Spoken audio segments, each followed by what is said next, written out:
I'm guessing that the confidence to be able to make these types of higher level fast forecasts, it has to come from like knowing your customer and your product to an extent.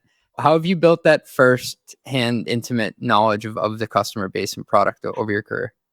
Regardless of your role in a company and what the company does, like you have to use the product as if you were a customer of it. So Reverb's an easy example because most of the people that work there were musicians or at least motivated by music. But a lot of them either weren't, or even if you're a musician, that doesn't mean you buy and sell a guitar every day like people on Reverb do, because like guitar's expensive. You might buy one, in your lifetime or one every couple of years.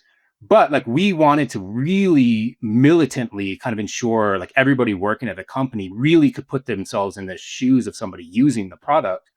So we actually created this whole process. Every quarter, all of the new hires into the company, we would give every one of them $1,000 and say, go buy and sell as many things as you can on Reverb over the next 3 months. And it'd become a contest. And whoever at the end of the day had the most money left over and had bought and sold the most number of things wins. I think maybe we gave them $1,000 or something, whatever. Like it was just a way to ensure people were actually using the platform and the product itself and could really empathize with the customer themselves and really understand the mindset of somebody who is going to go buy a guitar online. Like that's intimidating. Like it's expensive. You have to figure out how to ship it. You have to, feel like you trust the platform that you're going to go give $3,000 to. Like if you haven't done that, it's going to be really hard for you to be able to pretend that you understand the mindset of a customer.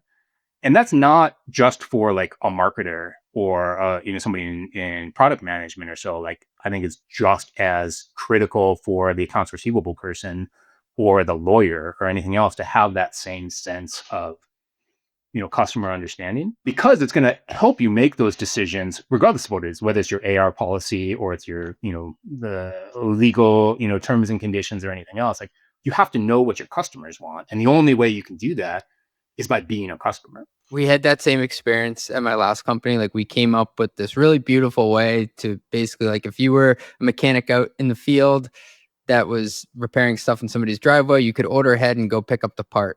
And like, I remember our chief product officer was like, okay, I got to try this now. And so like he tried to do it and he showed up and they're like, we never even got the order.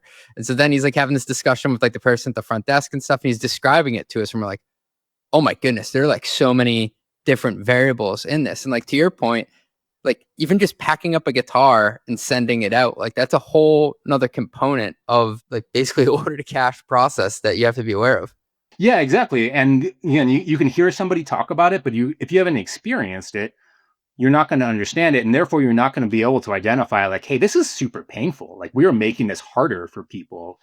Or again, pick the role. Let's say you're in marketing and you want to describe, the value of the platform or so. Like, how are you going to describe it if you haven't actually done it? And you haven't had that sense of like, hey, this is super easy. This is super satisfactory. Or this is a thing that keeps me up at night. And now we've solved it and I know how to articulate it. Similar thing if you're, doing FP&A or so, and you're kind of trying to project out the business, and those inputs are going to be things that result in your customer acquisition and your customer retention and your transaction volume. If you haven't used the platform, you don't really understand how would somebody first learn about the business? How would they come onto the platform? What would keep them coming back? Your model is not going to be nearly as good as if you really kind of have an intimate understanding. Run the Numbers is a mostly LLC production. Yelling an intro by Fat Joe. Artwork by some AI thingamajig. Podcast and video editing is done by Cleancast at cleancast.io. Nothing said on this podcast is intended to be business or investment advice. It's the sole opinion of me, a guy who feeds his dog too much ice cream and has a history of net operating losses, LOL.